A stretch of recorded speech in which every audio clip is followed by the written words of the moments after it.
We are into chapter 7, organized planning. We just went over the 30, count them, 30 major reasons for failure. The oldest of admonitions is, man, know thyself.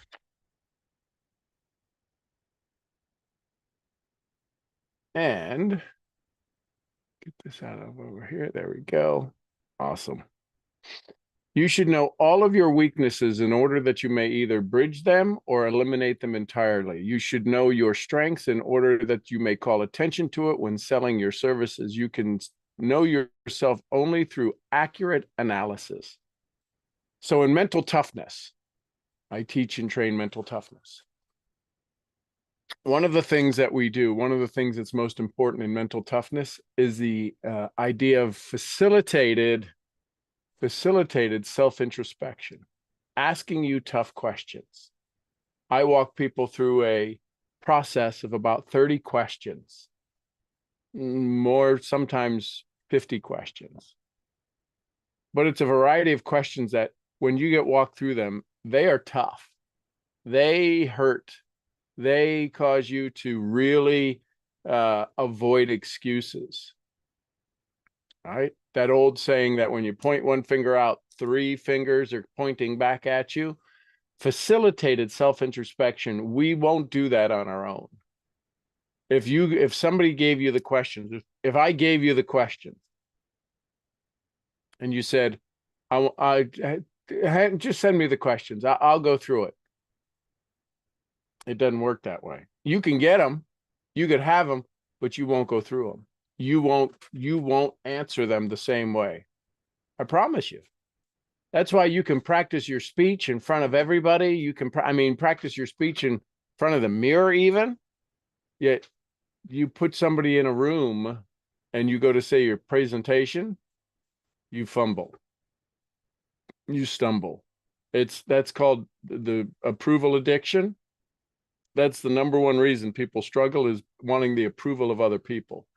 And when people say, well, I don't want the approval of other people, that's the biggest reason why you suffer, is because you are avoiding even the confrontation of other people. So when it says know thyself, that's the big thing. That's what facilitated introspection does. That's a whole process. That's a whole workshop, if you will. It's an expensive process to go through that. Yet, let me ask you this. What skill, this is a note I have, what skill or talent do you need to become worth more? Think about that for a second. What skill or talent do you need to become worth more to your marketplace? Worth more to yourself? Worth more to your relationships? What skill or talent do you need so that you can become worth more? Confidence, communication, creativity, spontaneity, variety, right? Novelty, storytelling. I had somebody ask me the other day. They said, with all of my teaching and all of my instructions and all of the people that I've worked with, it always comes back to being able to tell a story. Can you teach me how to tell a story? I said, yeah. I said, storytelling is a great skill. I said, and if you don't know how to do it, it's an expensive talent to acquire. Yet once you acquire it, see, the thing about training is once you acquire it, if it's the right training, once you acquire it, it never goes away. It pays you over and over and over and over and over and over again. If that's the skill you need. Too many of us are learning skills we don't need to learn. Too many of us are learning skills we never create a return on investment on. So, know your weaknesses and know your strengths. Before you even start to negotiate, let's see, where am I? Okay, the folly of ignorance in connection with the self was displayed by a young man who applied to his manager of a well-known business for a position. He made a very good impression until the manager asked him what salary he expected. He replied he had no fixed sum in mind, lack of definite aim. The manager said, we will pay you all you are worth after we try you out for a week. I will not accept it, the applicant replied, because I'm getting more than that where I'm now employed. Before you even start to negotiate for a readjustment of your salary in your present position or to seek employment elsewhere, be sure you are worth more than you now receive. So your current income, doesn't matter whether it's an hourly, whether it's a sales, your current income is based upon the perception of worth by others. When somebody says, well, why are they making more money? They're doing the same thing I'm doing. It's because the system that they're in sees that they are worth more than what you're worth. This is what's called mental toughness. When you really wrap your arms around that, saying, okay, so how do I become more valuable, right? Jim Rohn said it best. You want to increase your income? Income is like a ladder. And if you want to climb it, it's called the value ladder. Bring more value to the marketplace. It is one thing to want money. Everybody wants money. Everybody wants more, but it is something entirely different to be worth more. Many people mistake their wants for their wants for their just dues. Your financial requirements or wants have nothing whatsoever to do with your worth. Your value is established entirely by your ability to render useful service or your capacity to induce others to render such service. So on page 198 in this book, it says there's an inventory question. If you've read this book before, you've taken this inventory questions, right? 28 questions you should answer. Annual analysis. Your annual analysis should be made at the end of each year. We're close enough right now so that you can include in your New Year's resolution any improvements. So here's a questionnaire. We'll go through the 28 questions. The secret's right here, right? This is another one of the secrets that jump off the page. Here's the questionnaire. Have I attained the goal which I established as my objective for this year? You should work with your definite yearly objective to be obtained as part of your major life objective, right?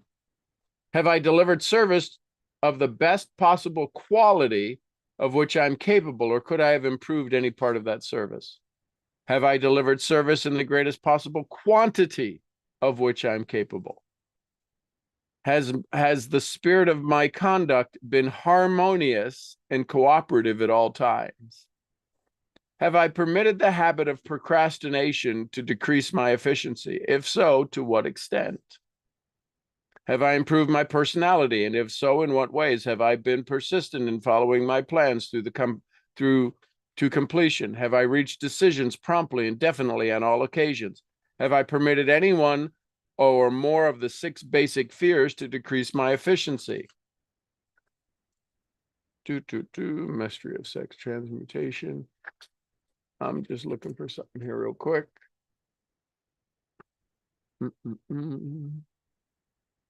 The 6 ghosts of fear. So here's this, that's the symptoms of poverty. Does it give me the list up front here? So here's the 6 ghosts of fear. The fear of poverty, the fear of criticism, the fear of ill health, the fear of loss of love, the fear of old age, the fear of death. Those are the 6 fears. So the fear of poverty, the fear of criticism, the fear of ill health. These are at the bottom of most of one's worries. Those are the biggest concerns, the biggest fears. So have you let the 6 fears consume you? Have I permitted any one or more of the 6 basic fears to decrease my efficiency? Have I been either overcautious or undercautious? Has my relationship with my associates and work been pleasant or unpleasant? If it has been unpleasant, has the fault been partly or wholly mine? Have I dissipated any of my energy through lack of concentration of effort? Have I been open-minded and tolerant in connection with all subjects? Have I right? If you ever say, well, I know that already, or I'm not going to do that, right? That would probably negate that answer. You'd probably have to answer no to that. In what way have I improved my ability to render service?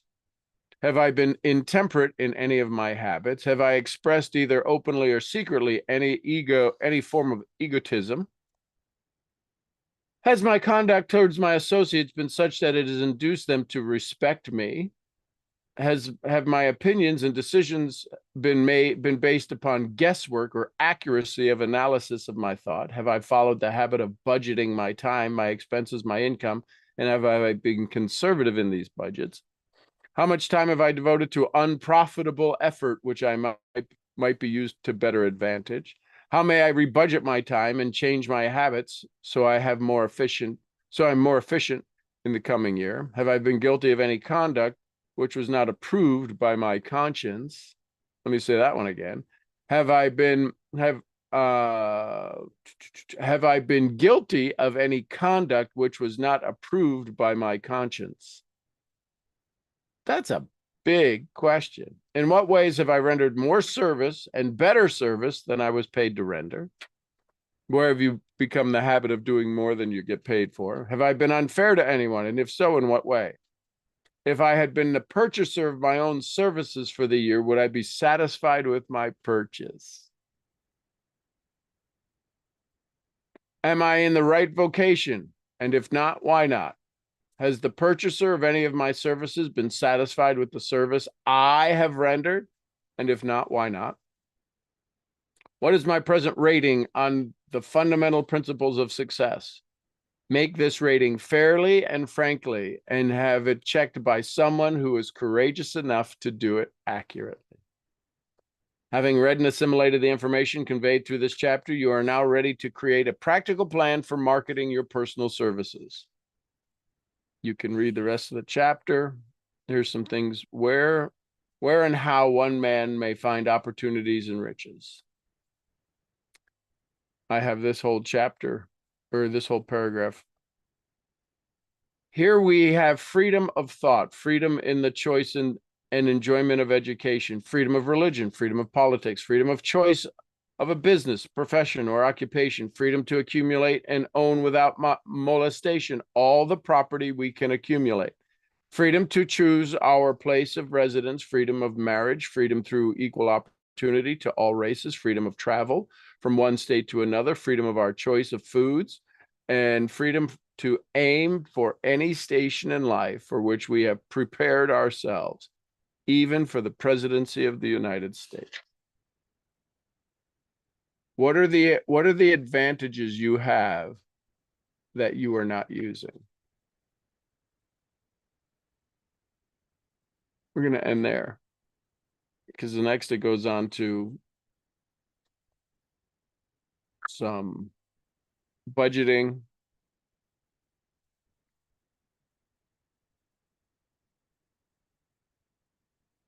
Money without brains is always dangerous.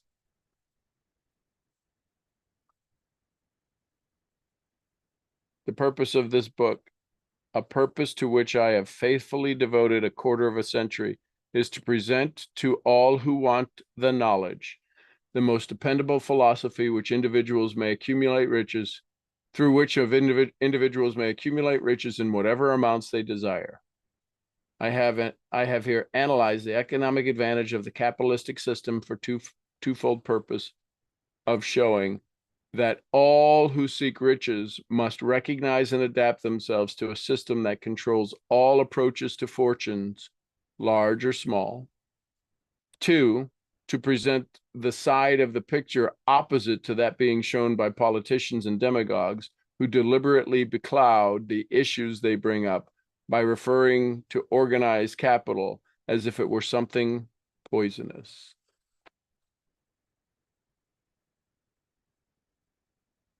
Yeah, we'll start there. So there you go. Questions, comments, thoughts, organized planning. The 28, we did the biggest failures, and then we did the self-introspection, the self-analysis, questionable personal inventory. Questions, comments, thoughts. And if somebody wanted to do the survey, it's about Normally $500. I would do it for $250 if somebody wanted to do that. We'd walk through and look at where your hiccups are. Questions, comments, thoughts. That's for the YouTube folks and for those of you that are watching this now. So you would have Okay, had. question. Yes, go ahead, Silka. Good morning. How are you this morning? Good. Outstanding. Good morning. It makes me laugh. It's very inspiring the way you say it. So thank you, thank you, thank you. You are So very how do you better organize to build business relationships? Not not I mean, it's so strange. You're not wanting to reach out to 100 people to build a relationship like, a friendship, right. but more like a business relationship. And once they join your business, you can become friends. So how do you go about that? Because sometimes people misinterpret. And I have been very consistent since Sunday in reaching out to at least 100 people that I am friends with on Facebook, but Right. maybe that I haven't spoken to in a while. But some of them have been, some of these people I've been friends with on Facebook and talked over the years. And especially women, some women have been very rude, telling me that why do I keep switching companies? I mean, people just assume things. I'm not. I mean, I don't keep switching companies. I've been with By Design since 2019 when it launched. I mean, people are, and then they try to peddle their peptide or their cleanse or whatever, that this is the business to be in when product companies are going down left and right. But yeah, it's like weird. They don't even ask, they just assume. So I shouldn't mind them, but I think it's kind of strange why people do that, especially since they're not brand new. I mean, some of them I've been connected with for at least the last 4 or 5 years. So, based upon some just basic analysis of what you shared, there was no friendship there because they would know what's going on in your world. I mean, and what I mean by friendship is that they didn't know what's going on, and all they knew is that you were there, and now you're this. So Well, that's I don't think, yeah, well, not that kind of friendship. You're right. But By Design never announced that they closed USA market. So most people do not know. I mean, right, even people that I talk to on a consistent basis don't know. I mean, I think some people in the company don't even know because they only announced it to the big leaders. So if those leaders didn't share it down, it wasn't shared. right. Uh, so, I mean, I can't fault the people for not knowing, but I guess what I think is kind of rude of people to assume uh, that I jump from one thing to another. I mean, without even asking. Right. So my question is, my question to anybody would be to avoid that confrontation because that's them being superior. That's them shaming. That's really Yeah, what it is. Right. yeah, So exactly. right. So how do we Yes. avoid the shame? We ask a question bigger than the shame. And the question bigger than the shame is, hey, I'm curious. We've been friends on Facebook for 4 or 5 years. What's your criteria for a business? Meaning? Meaning, what is your criteria for a business? If you were going to get into business, if you were going to buy a business, if you were going to go put your money up to be in a business, whether it's a side gig, a traditional business, a non-traditional business, you were going to go start a business. You were going to go invest your time, money, energy, resources, capital, brain capital, all of that. What's your criteria for a business? And you'll see that it takes most of the entrepreneurs who can't even spell it out of the game.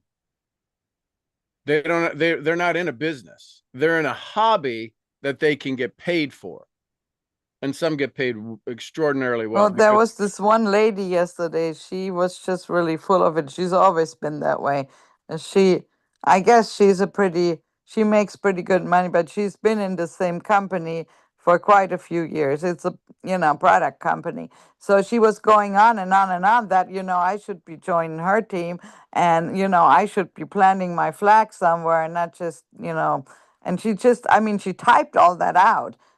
I didn't even read it all, but she essentially said how amazing her company is. Well, I had to go back because I kind of forgot where she was, and then I realized after I had left her a message that that particular company actually closed down 2 years ago and rebranded. But the thing is, she never mentioned any of that.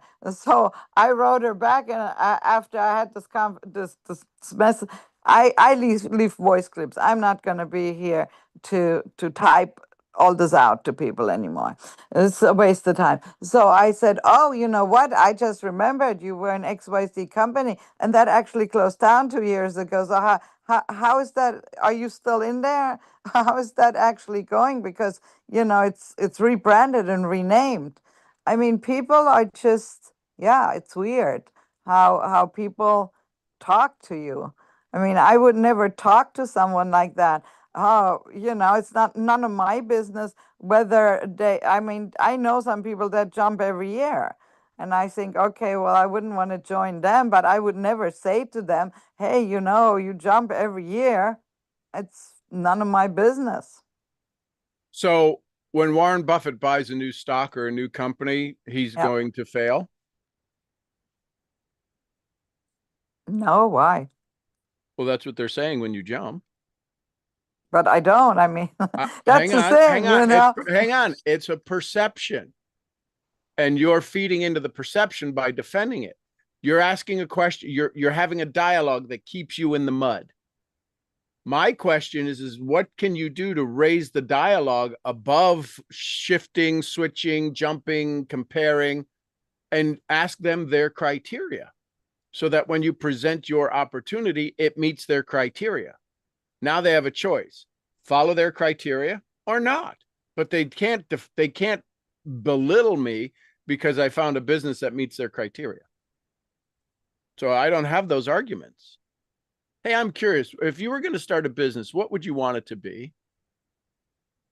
And if well, you could they, find multiples of those, multiple channels of those, let's say you found a great business in the restaurant world that didn't that met your criteria, and then you found a business in the education world and it met your criteria, and you found a business in the travel world and it met your criteria, and all of the criteria is to allow you to continue to have time freedom and money freedom, and you could be in each one of those different market segments.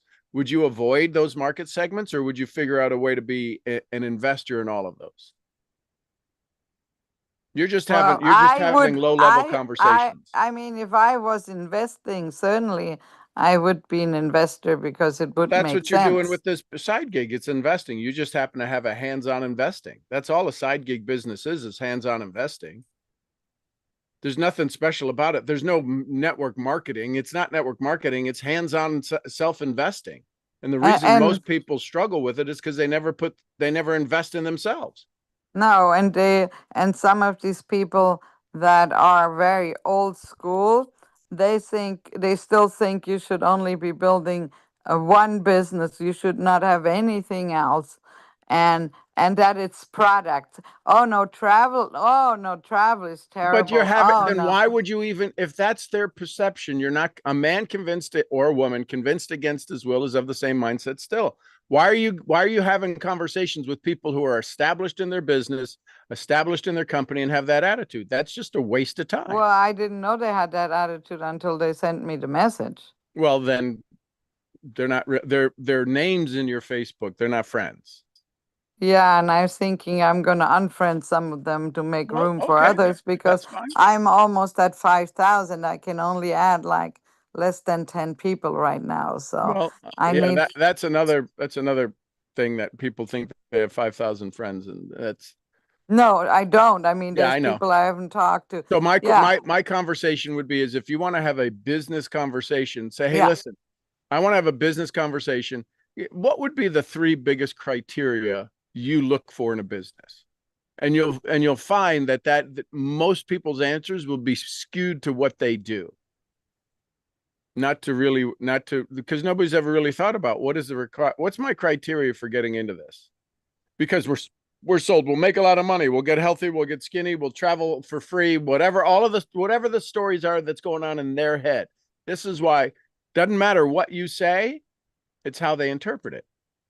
Well, I never said that. Oh, well, but that's what I thought you said. See, people think and they don't get paid for thinking. Very few people get paid to think. So Well, that yeah, would I be mean, that would be my conversation, rather than going around and round and round and round and back and forth and this and that, whether their company did this or what's your business criteria? You're successful. What's your business criteria? I'm gonna write that down. Yes, but most people won't think like that. So you are very right. So, They, and when you and challenge them, especially a lot of, especially network marketers are very small thinkers because many of them don't have an education whatsoever. well, they're educated enough to be in the profession. They think it's a good profession. They've just not had they've not had the six-figure conversation. When the business model is stay in long enough and you'll win, that for me, that's not a good business model. That I have to outlast my failures. I Yeah, will fail, but I don't need to be in a business model that says, well, if you stay in long enough, you'll win. That doesn't sound like a good investment. Could you imagine going to your broker, to your Charles Schwab or EF Hutton or whatever company, and saying, hey, listen, invest with me. I'll be your broker, and if you keep investing with me, at some point, at some day, in some decade, we'll hit a home run and you'll be wealthy. God, I hope I don't die before then. I hope so either. I hope so too. So let's get started with all of your failures and maybe we can hit a home run somewhere, sometime. We'll get lucky. That's not a good business model. I would never invest with somebody like that. no, I So why certainly do we have that wouldn't. conversation with people?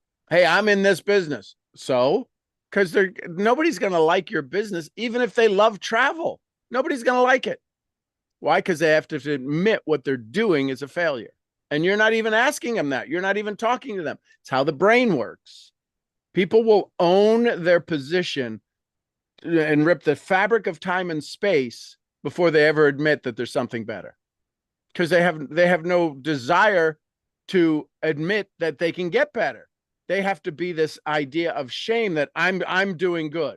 It's why if we ever say to somebody, hey, you making enough money? I used to do it all the time in the beginning, 25, 6 years ago. Hey, do you make as much money as you want? No. I took them from this level and dropped them right below that until I made them feel so uncomfortable. Who's going to say, so nobody's going to say yes to that. They'll say yes. And then what they'll realize is during the rest of the conversation, oh my God, I'm a loser. Oh my, this isn't, and they're pointing out that I'm a loser and I can't do this. And oh my, well, I blame my parents, and they're having this entirely different conversation while they're talking to you because you brought them below their current average. Do you have enough free time? Do you make enough money? No and no. Oh my God, now I'm way down here. Can we ask questions that elevate their capability and capacity? Hey, listen, if you could write a check to yourself for what you think you're worth, what would that number be? Oh, I don't know. They don't have a definite chief aim. They don't even have a goal in place. Oh, I set goals. No, you don't. If you don't know how much you're worth, and if you're too embarrassed to say it, if I were to ask all of you right now, what's the number that if you were to write a check to yourself for what you're worth, what number would you write down that check for? Most of us would be the number that's in our mind subconsciously to get out of debt. I would write it. 285,000. I would write mine for 100 million. Okay, great. Why limit it? Why not? I mean, you're right. Right? You see what I'm I saying? could go to 1 billion, I guess. Right, you could, but why Why didn't not? you? That's my point. See what happens is that when we think 100 million is a lot of money, A Well, hundred it is million a isn't lot of money until you get there, and then it no longer is a lot of money. You are right. very right. I So totally agree my with you. point is that when you talk to somebody, a lot of people are thinking, the majority of people that I speak to, their biggest failure is the limitation they set on themselves. Well, what kind of income are you looking for? 5,000 a month. 5,000 a month covers your bills. Well, I only have 2,000 a month in bills. No, you'll have 5,000 a month in bills pretty quick. Yeah, because the more people make, the more they spend. Right. Because they have no discipline. So my point is that why have a conversation about a noun, travel or wellness or business model? Why have a conversation about a noun that limits that you don't know what they know about travel? Their last travel, maybe they got sick on the plane. They'll say, I'll never fly Delta again. And you talk about travel and they think, well, I hate Delta. You're like, what are Well, you and talking? most of those people probably work their ass You off to you earn a little trip. right, And but you can assume all of that. I that's don't usually where they go, I what they do. Oh, no, I get the free trips from my company. So right. that's usually the extent of their travel, Sure. wherever the company But you chooses. see what's happening is that you create a conversation. And when I say you, it's not just you, Silke, it's everybody. We all create a conversation that speaks to a limited capacity in their mind based upon the experience. Because has anybody done what any of you have done? Jane's got 40 years in the pharmacy business. Nobody I know has got I 40 think years in it's the over pharmacy business. 50. Over 50 years. If Nobody you, has that experience, right? You are a German attorney. Nobody's got that experience that I know. You're the only one I know. So if you're the only one I know out of 7 billion people, what are the chances are that I need to own my own ideas? And when you say what you think, triggers something in me that ain't even close to what you're thinking. Oh my God, I didn't mean that at all. Right? If we offend somebody, and we're not offending people, there's people who like to offend people. but I think those people want to Yeah, but see, offend you're you. thinking, you're not listening. Listen to me. Yes, Okay. they want to do that. That's their desire. And if you think they want to do that, then why would you ever trigger them? You've got to get them to think. It's called novelty. You've got to get them to think outside of the 28 things that are causing them failure. And that's because the 28 things that the self inventory isn't about. Not, there wasn't one question in the inventory about where you're going. Yet the whole idea of Think and Grow Rich and your definite major purpose is where you're going. But the self inventory is about where you've been. And when you ask your business, you're asking one of the 28 questions. When you talk to somebody, you're triggering one of those 28 answers, one of those 28 questions about why they've limited their success. Nobody's going to go around, oh my God, that's a good business. Maybe I should be in that. Travel is a $7 trillion business. Why shouldn't I be in a business that I could go and take a truckload of inventory out of that business and nobody would ever notice? Why wouldn't I want to be in something where I could go make $100 million and nobody would even care? I wouldn't even be on the blip. I wouldn't even be on the radar to anybody. Oh, you are so right. You are so right. But You no, are I want to so go into the right. wellness world where they advertise every single day, and I'm competing with pharmacies, right? I'm competing with Ozempic on getting skinny. Oh, yeah. And this lady had parasite cleanse. I would love to sell some parasite cleanse. Yep. I could just see all the people being allergic to one tiny little ingredient. Well, it's, and the it's key is, not, and the reason is because now it's mainstream media that they talk about parasites. I mean, it's, We all have parasites. We all have bugs in our body. All of us. It's called prebiotics and probiotics. We have those things. We have these things in our gut, and we want to get more of them. We just want to get rid of the bad ones. It's like so people does have the good horse. investments and bad investments. It's easy to sell something that people want to buy. The challenge with travel is people think it's expensive. So Well, rather that's than, why we discount it. oh, yeah, but And so, I just found out, well, I should kind of knew this, but if you ever want to book hotel rooms, wait till it's very close to the time. If they still have rooms left, they sell them very cheap.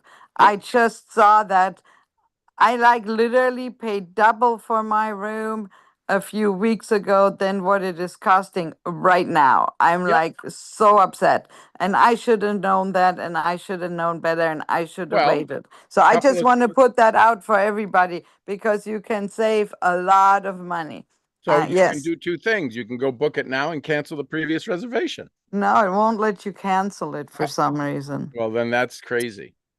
See, that would be well, if I found a better deal, you're telling me that if I'm buying from Costco and I see it better at Sam's, Costco won't let me not buy it if I had it reserved? Well, you would have, you see, I'm the kind of person because I don't spend a lot of time in my room, so I get the cheapest room, and it usually says it's non-refundable, so it's my fault. Okay, You can choose either refundable or non-refundable. sure. So Get it. I I got it. always, yeah, so that's why, Yep. because I Well, so chose. what you're doing is you're banking on the fact that there might be a room left. That's all. And so you imagine somebody who goes and said, "Well, I could have got it for the half price, but they got no room. Well, So that's now what what are you I going to was pay?" worried about because somebody announced there was an announcement, I think on the radio or somewhere, I don't remember, or online, that there was this huge event in Las Vegas at this weekend, and so the rooms would sell out. But Yep. I know how many rooms there are. I mean, how many hotels there are because I've been there so many times, so I should know better that they would never sell out. Right. So again, that's marketing, and they got you, Yes, and that's yes, awesome. yeah. Congratulations. So I would learn that kind of marketing. Yeah, that's So the why I'm questions you also would have, the sharing it with questions you I would everybody. suggest you have with business is ask people what's their business criteria. Hey, listen, I got a business question for you. What's your three biggest things you look for in a business? That's it. And then see what the feedback is. And then if you get some engagement, I'd say, hey, tell me more about that. And I'm gonna do it. and then one of the things that I ask people is if you could wave the magic wand and make your opportunity 10 times better, what would you do? What would it be? What would it take to make your opportunity 10 times better? And if somebody says, "Oh, nothing, it's perfect," they're an idiot. I wouldn't say that, but they're an idiot, and I'd move on Yeah, because they're but not interested in looking at an opportunity that is better than what they have. They're closed-minded. And I'm not going to go knock on that door. Why poke that bear with a stick when they're not willing to investigate better? They're okay with average because everybody's business could get 10 times better. yeah, absolutely, Yeah. absolutely. Even my Deutsch mit Silke. Yeah, Yep. 100% agree with you. Yes, thank you, Love it, love thank it, you, love it. thank you. Who else? Thoughts, comments, questions, takeaways? Do, do, do. Doing the self introspection inventory. Now is a good time to do that, right? We're coming up. We're already in the third quarter, right? September, October, November, December. No, October. Gizmo's getting excited. Halloween is when he and his gals circle back up for the mating season. So he watches them. I have the field set up to where they can go down over a hill, and he gets excited and he gets mad when he can't see them. He stands up on his hind legs and it's like, "Where'd they go?" It's funny. He's such a good boy. Funny, I'm talking about a ram that could really hurt you. He's my little baby, my little fluffy puffy. Hey, AJ, good morning. Hey, boss. How are you? Outstanding. All righty, boss. I just wanted to say I called dibs on the platform on the lake. You I, got it. I called dibs on it. Rock, That's great paper, stuff. scissors with whoever's competing with you. I think that they'll let me, I think they'll cut me some slack. I think Probably so. Yeah. I'm gonna play the victim. I'm gonna play wounded. I am not from America. It's okay. I go on platform. Yes. Yes, it's okay. They put me on platform. I It's sleep on there, no platform. problem. I go by myself, stay out on water alone with Hey, piranha. this is something about planning. Mm-hmm. I told you I was kind of off track sometime, and then I just came back on track. Mm-hmm. And the difference this time around wasn't how should I put this? You know what? I'm just gonna say it, and I know that this is gonna make sense to you because you're weird, just like me. So I fell off track. Don't know why. Curious to find out. You know why, but go ahead. Probably I know why. You know Just cut him some 100% why. just cut him some slack here. I don't want to Uh, let those words bake in your brain and keep you limited. So, but go ahead. Yes, go ahead. you don't gotta air the laundry up in here. We can talk about that later. I would tell everybody. I would tell everybody the same thing. And when Oh, somebody says I don't know, that's such BS belief system. Of course you know. That's why you're aggravated, frustrated. If you didn't know, you'd be really curious. But if the reason we get mad and sad and I don't know, of course you know. That's why you're sad. But go ahead. well, the interesting thing that happened was Yes. since the other day, Uh-huh. without, let's say, intentionally thinking about, oh, okay, I'm off track. Let's get back on track. Yep. I just woke up and just started doing stuff that I did that's quote unquote on track. Right. And that's interesting how that happens. And I was hoping you can kind of elaborate on what actually happens in the mind that you just have this shift by a snap of a finger and you just go with the flow, and apparently the flow is what you actually need, not what you don't need. Right. Well, you're absolutely right. The river can flow both ways. Right? There if you've ever been in a river that's in a tidal zone, and in Ireland they have these all over the places where the whole vista of this lagoon empties out, where boats in Nova Scotia and different places where the tide is 20 feet and boats are resting on the ground and then they're floating 20 feet in the water. So we are on those tidal zones. We're not the Amazon. We flow in one direction. We flow in multiple directions. We flow in binary directions. We flow out and we flow in. We flow positive and we flow negative. We flow hot. We flow cold. And the reason that you wake up and all of a sudden everything's happening is at some point the subconscious said, this is the non-negotiable. You've become comfortable. You've become confident in the procedure, in the process of acquiring your dream. If you delay, procrastinate, hesitate, whatever it is, it's because you're not comfortable with your story of who you're becoming. When you hang around Mitch, he fires you up. Oh, Right? yeah, yeah, that guy's crazy. Right? So he fires you up. He gets you to take action. It may be crazy action. It's action. When you're around Mitch, I can only imagine that something is going to happen. It may be debauchery and craziness and gutter drunk, or it could be inspirational and you inspiring him. See, there's a difference when he speaks to me about you, with you sitting in the car, that's edification. That's not recognition. And there's a difference.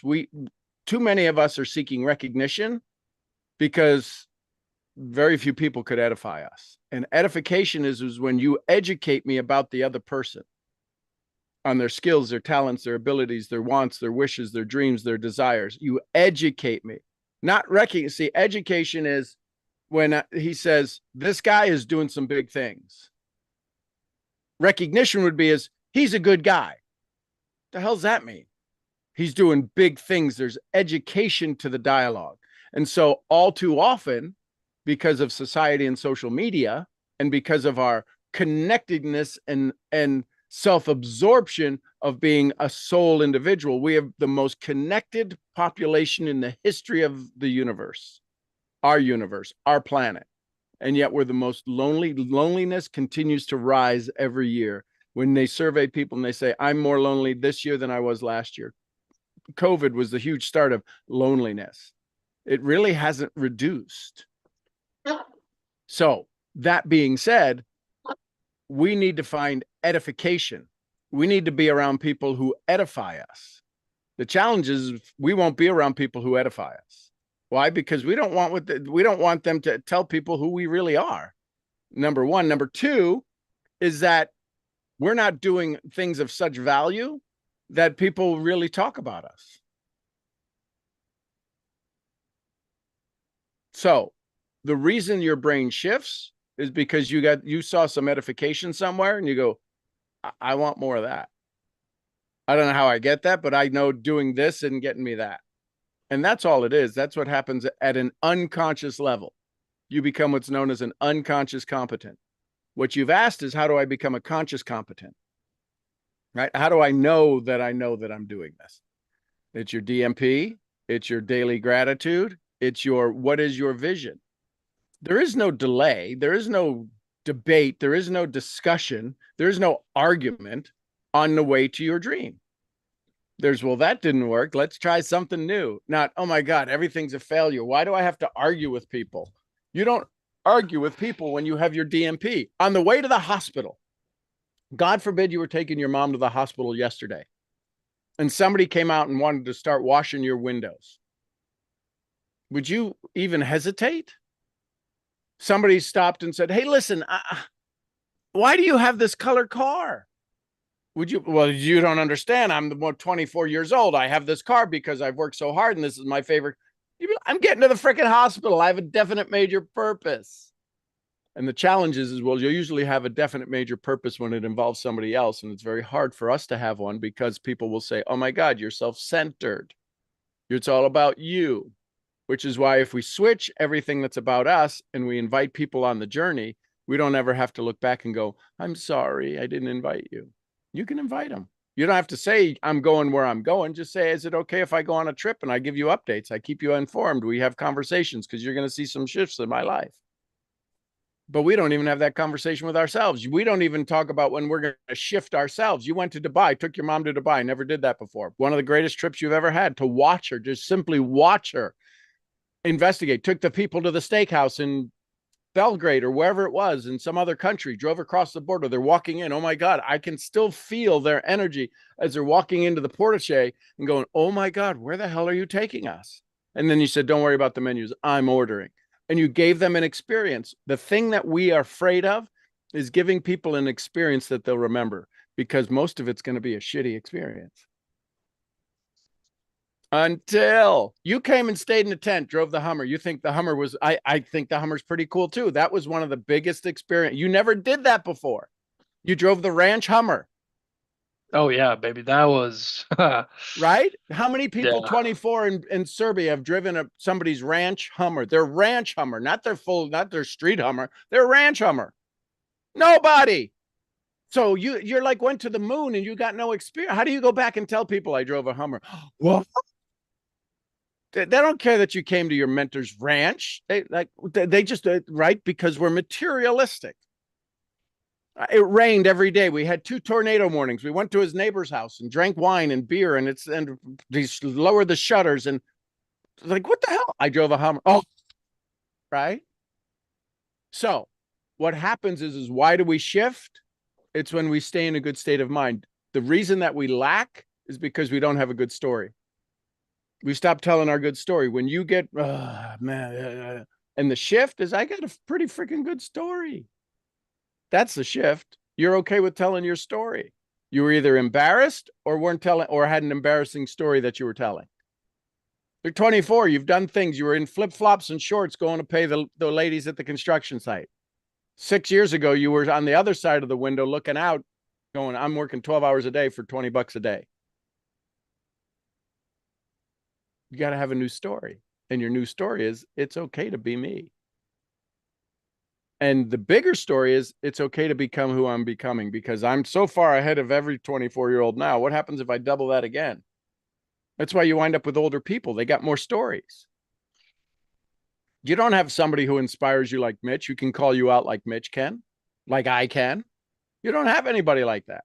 Why? Because we got bigger stories. We've had more failures. We've had more wins. And we get excited about your wins and your failures. That's why you got to hang around the people you hang around, right? You're the average of the 5 people you hang around. Most of us are hanging around people on the internet who are naysayers and negative Nellies, and we call them friends, but they're not our friends. They could care less about us. Not one of them has reached out and said, hey, how's your day today? So that's the shift. Man. Talk about the devil. It's Mitch sending a message. Talk about the devil. Yeah, well, you know what? Another thing that happened before this shift in flow Mm-hmm. is that it's so exactly what you said. So the average age of my friends and the people I hang around with is 30 plus. Yep. So that's at least 6 or 7 years ahead. Yep. And that's on the lower side of the scale. Yeah. And so what happened was over the last couple of days, this is something that I wanted to include in the video that I wanted to send you Yep. because I wanted you, with obviously your expertise in the brain and everything, just to elaborate on that because I was curious to find out what happened, which was this. I'm usually, how should I put this, easily annoyed by people. Sure. Let's put it Yeah. that way, especially if they don't see things how I see them, not in terms of my ego, in terms of if you say to them, let's do this or let's do that or let's move a little bit or maybe maybe you could, if you have them weight issues, maybe you could go to the gym or something, and instead Mm-hmm. of either thinking about the idea, whatever, they just reject it immediately. Those Yep. kind of people, that's what I mean. So they So, don't see solutions, they see problems only, right. right? Those kind of people. I was recently more annoyed than usual. And picture this. I Shocking. found myself really indulging, and I mean more now more than ever, Yep. indulging in silence. Up to the point that I would drive around town, not have my radio on or whatever. I'd wake up, usually I would wake up, I would just put some music on immediately. I would have some kind of noise throughout the day, all day long. I mean, Mm-hmm. at the lake, at home, and definitely in the car. And I just realized that recently, over the last couple days, I've indulged in silence more than ever. Yep. And that was weird, I gotta say. So So when you go into silence, you have to ask, because it's an awareness. Silence is an awareness, and it makes you wildly aware. Is it for expansion or contraction? Usually in an argument, people go silent. It's contraction. When big thinkers go silent, it's for expansion. You have to set the stage. This is why it's so important to set the stage before anything you're about to go do. I'm about to go, I'm going to turn the radio off. For what? Why? Contraction or expansion? I would Because say if you go, expansion. well, if you go again, if you don't ask, you just your words right there didn't. I would. It has to be a definite. I would say for expansion because the universe can lie to us, and it only lies to us based upon the lie we're telling ourselves. The universe will give us exactly what we want, exactly what we want, and you have exactly what you've asked for. And I say you editorially, anybody watching this, you have exactly, and this was what ticks people off. I didn't ask for this. Do I have what you have? No, then you had to ask for it. Because if you didn't ask for it, then we should all have the same thing. I didn't ask for the sunrise. I was thankful for it because the laws of the universe predict that the sun is going to arise at such a specific time. I can pinpoint the second it's going to cross the horizon where I live at. So I didn't ask for that. That's the universal law. And anybody who's my neighbor is getting the sunrise at the exact same time I'm getting it. They may get it a millisecond more or less because they may live closer or farther away based upon the equator. But we all get the sunrise, God willing. I didn't ask for that. I now know that the sunrise is coming. What can I do with it? Most people don't ask, what can I do with the sunrise? Most people don't ask, what can I do with the sunrise? That's expansion. Contraction is hit the snooze button. Ugh. Be up with the sun. Ugh. Go get the first rays of sunlight on you, do something magical. Wildly magical.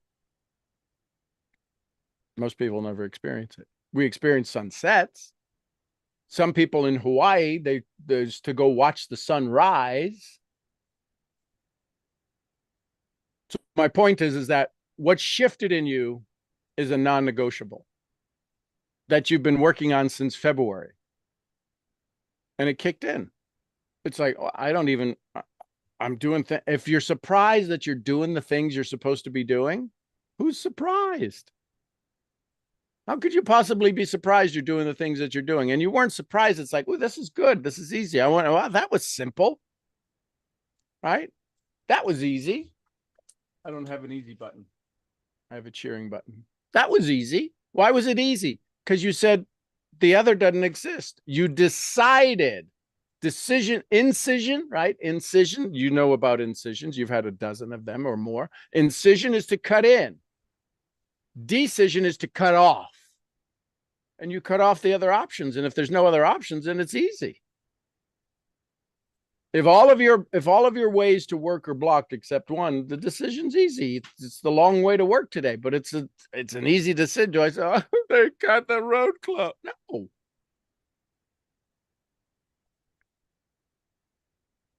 So the reason it got simple, and this is what experience will teach you, the reason it got simple, it's gotten simple for you many times. Many times before, though, you had to activate the simplicity. This activated automatically. Isn't that cool? And the challenge is when you hang around people. So imagine the next time you have a conversation, you're standing back to back with somebody. You're back, they're back. And you're with what you see and what they see. Are you even looking at the same thing, even though you're standing on the same street corner? Oh my God, look at the cars coming. They're watching cars leaving. There's no cars coming. Every car is leaving. And you're like, why are you arguing with me? The cars are coming. Why are you arguing with me? The cars are leaving. Your job as a mentor is to have them do this, to turn around and say, hey, listen, there's a better option.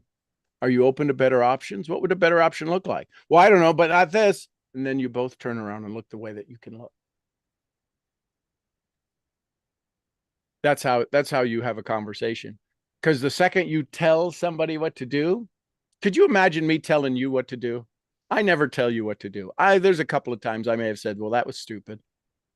But I can't tell you what to do. I will know how to push your buttons to tick you off so much that you will do what you're supposed to do. But hey, listen, I got a suggestion for you.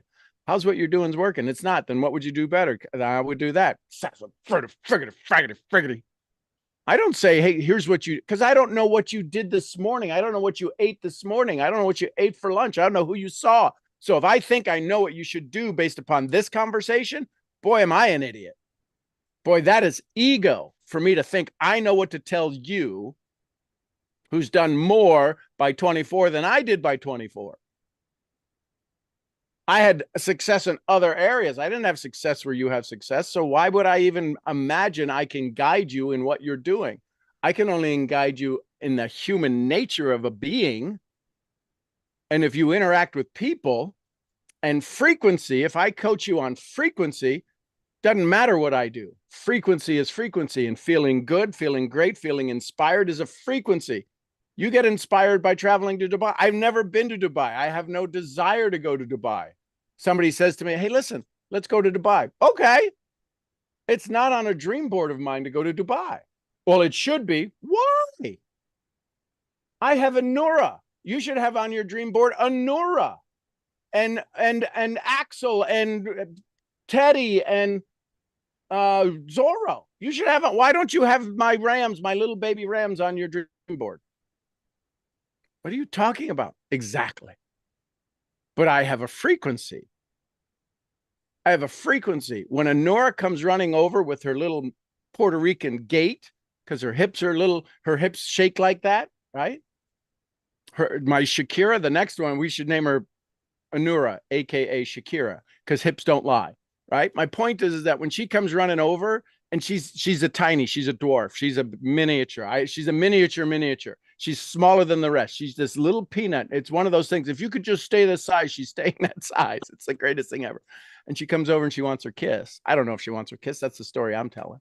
And I give her a kiss on her head. Why don't you want that in your, why wouldn't you want? Because you haven't experienced it. Why should I stand here and say, you guys are missing out? Oh, you'd be like, I don't even want sheep. I'll go see your sheep, but I don't want sheep. That's exactly what happens every time we tell somebody You're not dreaming big enough. You're not dreaming my dream. You're not doing my dream. You should do what I do. That's called injected values. You stopped injecting values. You stopped trying to convince others, and you finally convinced yourself, I'm going to go do what I love to do. Like me, don't like me, immaterial of me. Your personality is now making up your personal reality. That's the shift. The flow changed. This coming in used to piss you off. This going out, you don't even see the pissed off people anymore. Oh yeah. And that's the Interesting. shift. And they don't show Two up anymore. What? yeah. Two interesting conversations I had. So last night we were at the lake. I organized this in private dinner at the lake with my lady because I got the key, obviously, because the boss leaves last. I'm just kidding. The investor leaves last, I guess. Well, I'll take up on stock to see what's out there. Anyhow, we were there and we were talking, and she says something to me that I haven't heard in weeks, which is, "Oh wow, man, you sure live in a bubble." And I said, "What do you mean?" And she said, "Well, you just whatever happens," because I told her the story about the battery. So for Mhm. everybody, just for context sake, yesterday, as soon as I was so excited to share my experience on the call, an hour later, my car battery died. I mean, just wouldn't even start. And luckily, out of all places in the known universe where it could have died, it died on me at the gas station that's a mile away from home. And my old dad just came within 15 minutes, and we figured it out. Anyhow, I told her the story, etc., and I said that I figured when the car battery died, and this is what I told to my lady, I I go, my car battery died. Instead of being frustrated that it died, I was actually happy for the fact that out of all places around town, just imagine if my car died on me in the construction site. I mean, just trucks, dirt, gravel, all kind of shenanigans out there. Car died on me like a mile away from home. I got it fixed in 15 minutes and was on my way. It was the best thing ever. So I told this story, and she hits me with the, so you're living in the bubble. And I said, no, I just see things differently. And I do that now thanks to the work I've done with Sean and with the community. And she goes, oh, wow. And then her and a couple of other people, I told the story about this trip to the States. For personal reasons, I decided not to spend anywhere between 4 and 6 weeks in the States. I decided just to spend a couple days with you. And I told everybody, hey, you know what? I'm not going to be out for the whole month. I'm just going to be out for a couple days. Them coming back. Every single one of those people, every single one of them started complaining to me. Oh, but it's such a long trip. Why are you going to go to America just for a couple days? It's this huge trip, and how you're going to do it, and what if this happens? And what every single one of these people, mom, dad, brother, friends, my lady, everybody, all of those people, they complained to me about me going somewhere. And I realized that in just the conversation we had a couple of days ago regarding projections and how people kind of project their Mhm. own thoughts onto you, I figured that the only reason why they are complaining to me about me traveling somewhere which got nothing to do with them, like Right. literally not a single thing to do with them, is because they wouldn't feel comfortable in a plane for 20 hours or whatever. And I would, because I know why I'm going there. And I know that however much time it takes me to get there, the things I will do at the range for a couple of days is gonna grow me immensely. So I don't care or give a shiitake about an airplane trip or whatever. I got the best seats and whatnot. It's gonna be a blast. But it's so interesting to me how people just decide to complain to you about the thing that you're gonna do. It got nothing to do with Well, it's because it gives them an out to complain about how they feel. That's all. So what that tells me is that anybody who says, "Oh my God, you're going for so long, it's so ridiculous. Why would you wreck your body that way?" Because it's worth it. That just tells me they have nothing worth it to go on the trip, which is why they'll never make the trip. Oh, I wish I could go to the States. Well, you have nothing of importance to go there. There's no reason to go there. So they have no value in the arrival, which is the same thing for people's dreams. You mean to tell me you're going to spend 40 years of your life and not arrive at your goal? Why would you do that? That's a waste of time. But you can't have that conversation because now you're pointing the finger at them and you're forcing them to do self-introspection. Oh my God, I'm 50 years old and I haven't arrived at my thing. Mitch loves the fact that he can watch you do things that he's never done. He's learning from you. He can give you wisdom. He can give you sage wisdom. That's a universal wisdom, but he can't talk to you about what you do. You're doing it at an age half his age. So he can't guide you. He knows he can't guide you. He can give you wisdom of here. Well, I did what you're doing. I went through the experience of what you're going through when I was 40. Here's the experience I learned. That's universal experience. Most people want to talk about a specific identity, not a specific experience. The reason that people won't travel for 20 hours, I used to do that monthly, fly to Europe, just 4 different planes, fly usually into Heathrow or into, I forget what the airport is in Germany. It'll come to me in a second. Frankfurt. Yeah, Frankfurt. I'd fly into Frankfurt or I'd fly into Heathrow, right? Or there's 2 airports in London, Heathrow and something else. And sometimes I would meet people at the wrong airport. I remember I got in the taxi and I went to the airport and I was at the wrong airport. I handed them my ticket, first class ticket, American Airlines, because I'm a platinum. And I handed them the ticket and they said, you're in the wrong airport. And I was 2 hours from my flight and you got to be 2 hours earlier. And it's an hour and a half to get to the other airport because of traffic. It's like, Mr. Murphy, is it okay if we switch your flights? You may not be in first. I'm like, just thank you. Please help me. You can tell it should say in my profile, he's kind of acts like an orphan. He doesn't know what he's doing. It's kind of mentally challenged. What do you do for a living? I teach people how to arrive at the right airport. Oh yeah. I teach them how to be less mentally challenged. Exactly. So my point is that anytime you're talking to somebody or they put their pain on you, it's because that's why they can't arrive at that's why they would never go with you. There's nothing of value there. Oh, I would love to go. No, you wouldn't. If I said, listen, we could go spend a day in New York City and see the Christmas tree when it gets lit after Thanksgiving, would you want to go? Oh my God, that's my dream of all dreams. But no, I'd be exhausted. Are you kidding me? So think about how easy it is that people who love you, people who care for you, you have to sit back as the witness and say, oh my God, how did I ever break out of this? It wasn't them.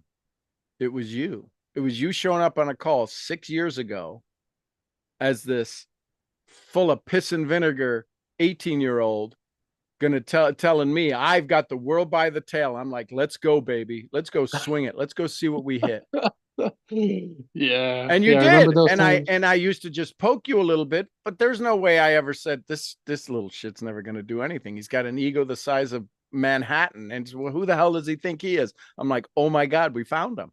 I found my European connection. I found the one that I need to, if I can keep my hand on his shoulder and I can follow him, we can go impact the world. That was my thought. Found the guinea pig. I found it. I found the one who can feed up and fatten. Remember those days, man? Goddamn, so stupid. Yeah. But it wasn't. So young and stupid. It wasn't. It's only seems silly now because it's like, well, wow, if I had this experience back then, I'd be this much farther. No, you had that experience then that got you to here, which is farther than most people have gotten at 24. So JM3 yourself. The question is now is, funny guy. And the question now is from in the next 6 years at 30, what's going to be the story at 30? That's what you got to start dreaming. At 24, I went from 18 to 24, and I now have 4 businesses I'm involved in silently. I have the keys to a restaurant to go give my lady a amazing story.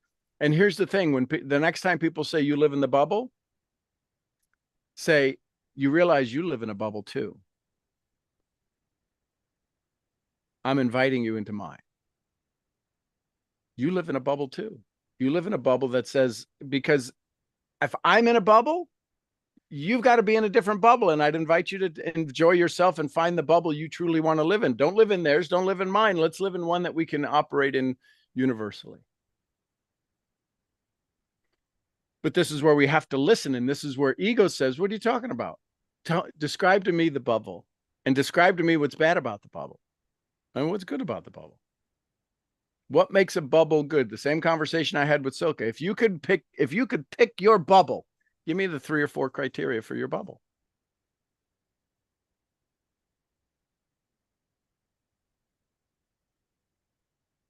So That was that question. Oh, okay. The Okay, question that you had, no, that would be the question I would have to somebody when okay.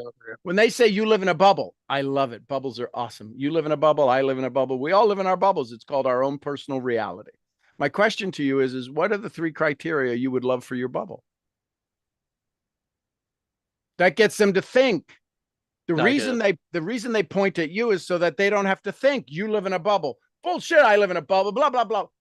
No, you live in a bubble. I live in a bubble. I live in the ranch bubble. I don't think it's for everybody. I invite you into my bubble and somebody are like, wow, this is awesome. I wouldn't want to live here, but this is awesome. Yeah, I love the ranch life. Maybe for a weekend retreat. Definitely wouldn't be able to live there. Right.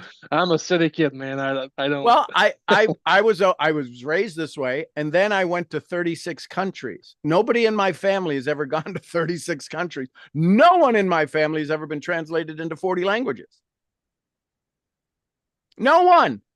So when they say, "Oh, you're going again?" I know, isn't it awesome? Where are you going this time? I have no idea. How do you not know? I would land in some place in country. If they spoke English, I knew that I was someplace in a metropolitan city because they spoke with an accent, right? And I would call Mary, who is the president's secretary, and I would say, Mary, where am I at? And the first 2 times, she literally would lose her shiitake. How do you not know? And who do you not know? Is because she took it as an ownership to make sure I was safe. And Mary, I'm safe. I'm fine. I'm 6'3". I'm okay. And nobody's going to kidnap me. And if they did, you got insurance on me. You got Keyman insurance on me. It's okay. And then after like the 4th trip, she knew she would give me a little pin a note. Literally, she would come up to me and pin a note to my shirt like a little kindergartner and say, here's your itinerary. And I would laugh and I would love that she would pin an itinerary on me. The VP of sales got to pin an itinerary on. If we had social media back then, I'd have been doing that every time. My point is that I never got good at knowing where I was going. I only was good enough that wherever I showed up, I was ready to do whatever I needed to do. It didn't matter where I was going. That didn't take up brain space for me. Who's picking you up? I don't know. Somebody will have my name at the airport. Somebody knows I'm coming? Yeah. I would talk to a leader that I know. Somebody knows I'm coming. Yeah, I've got Felipe picking you up. Awesome. I'll see Felipe. Well, who's Felipe? What's his first name? What's his last name? No, Felipe will if I'm important enough, they'll have my name and I'll go, you Felipe? Yep. Oh, buenos dias or whatever. Havala. Or Guten Morgen, whatever it was. None of that stuff mattered to me. Still doesn't matter to me. I get to go to my mastermind weekend. I need to check to make sure it's this weekend. Oh yeah. I was actually thinking. I was talking to Mitch. So yesterday when we were in the car, I told him I switched up my itinerary. I'm gonna spend a couple days with you, and that's it. And she's like, "Oh yeah, awesome, man." And you know what he told me? It's so funny. He said, "When you go to Sean's place, I want you to talk to him about some stuff, and I want you to send me a photo of your Serbian passport ripped in shreds." I was like, "Whoa, hold on there, John Wayne. Take it easy, buddy." So that's awesome. Thank you. Love it. This was enlightening. Thank you. So to answer the question, the reason that you woke up and you just started doing things is because the switch flipped. Now you know there's a switch. Before you didn't know there was a switch. Now you know there's a switch. Now you can know it can be turned on and it can be turned off.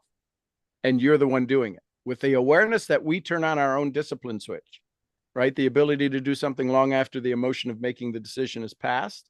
We get to flip that switch. If you scroll, switches off. If you get mad at somebody, switches off. And the second you turn the switch off, it's almost needs to be restarted.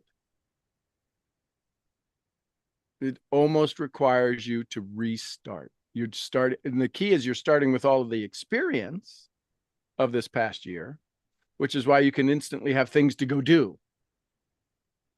The challenge is when you're beginning, when you're in December and you're going through decision of self a year ago, almost a year ago, you're flipping the switch, you're beating the switch, you're trying to hook the wires to the switch, you're trying to figure out where the switch is, you're turning the wrong switch, and you're like, oh my God, I'm doing all of the things. And and you get shocked by the switch.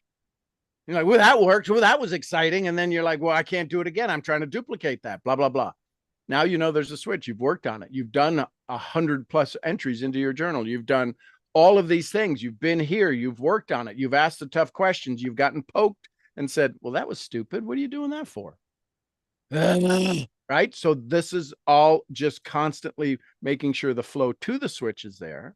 And then you get to either continue the flow or stop the flow. That's all. And you decided to keep the flow going. On my 154th today. There you go. How's that feel? Oh, this feels great. This feels very good to know. Actually, you know what? This feels I'll say this. It doesn't feel as I'm being super excited or thrilled or something of the kind. Mm-hmm.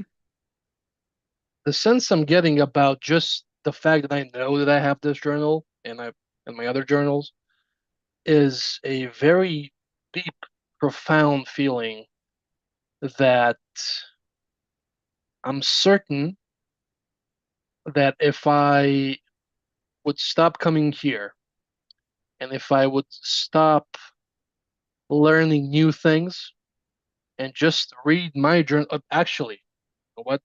Study my journal paragraph by paragraph as if I were to study Thinking Grow Rich or Science of Getting Rich, I would get some good nuggets out of there.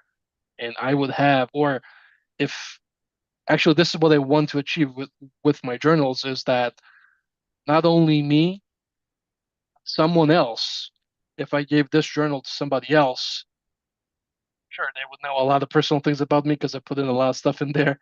Mm-hmm. But I would hope that, and I know actually, they would learn some very important lessons if someone was to read this, apart from me. So that's how I feel. I feel very deep, profound feeling just for knowing that. So that's great. It's really calm, it's really calm and just very comfortable with it, I would say. So, do you ever grill a steak? Yes. Do you ever grill a good steak? No, sir. Do you ever grill a bad steak? Oh, yes, sir. And do you ever grill a bad steak and it tasted bad? Yep. Do you ever grill a good steak and it tasted good because you're who you're with and all of the environment and it happened to be a good bad steak? Yes. That's how most people experience life. They experience the bad and they make it taste good. Most people don't know how to cook a good steak. Right? People who get it well done, fascinating. Oh, you're ruining it. No, that's how they want it. Most people will take a good thing and burn the hell out of it because they don't want to see the blood or they don't, oh, that makes me sick. That is the same thing that happens with success. They don't want it because it's different. It's different than what they do. And some people literally eat the bad steak because that's how their parents told them how to cook it. But that's how they get their significance. They know that if there's somebody's eating steak, they're like, you can butterfly. I know this because it's Michelle. You can butterfly mine and it's okay. It's you got an 1.5-inch filet mignon. You can butterfly it. Well, now it's a 3/4 inch filet that you want burnt. And you butterfly it so that it can be ready at the same time. Most people are trying to be ready at the same time that you're having success, so they short circuit theirs. When you start to realize everybody's just trying to be in your world, And sometimes the only way they get in your world is by negative reaction. You got to say, I love that they think this is a crazy trip. How awesome is it that they think this is a crazy trip? I love it. They're now in my bubble. My bubble is uncomfortable to them. When they say you live in a bubble, the only reason they know I live in a bubble is because they've entered into it to know it's a different bubble. How cool is that? You can't know something is different unless you're in the different. And when you start to realize that people, when they react to you or reject what you're doing, is because they don't understand it. And they've got into it and they're like, I don't understand that. So the only thing I can do is reject it. Invite them back in. You know, there's room in the bubble.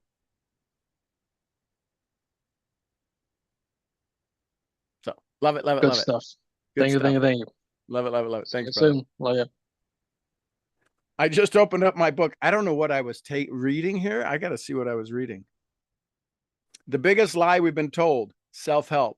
If self-help works, why is your true potential such a mystery to you? How do you reignite belief? You have to drill down, uncover, undo, rewire, undevelop your limited potential to unlock your true potential. 1950s, Kirk Ritter, 30-inch deep glass cylinders. I got to figure out what that is because I wrote 130.25. There's a question mark. They have been saved. Professor at Johns Hopkins, 1950s. He introduced a range of variabilities. I don't know what the hell that's talking about. Gaining access over your self-confidence, you can begin to manifest all you desire because you are not having to filter all your future through your past. That's one comment on a page inside of my journal. That's worth reading. Any last questions, comments, thoughts, takeaways?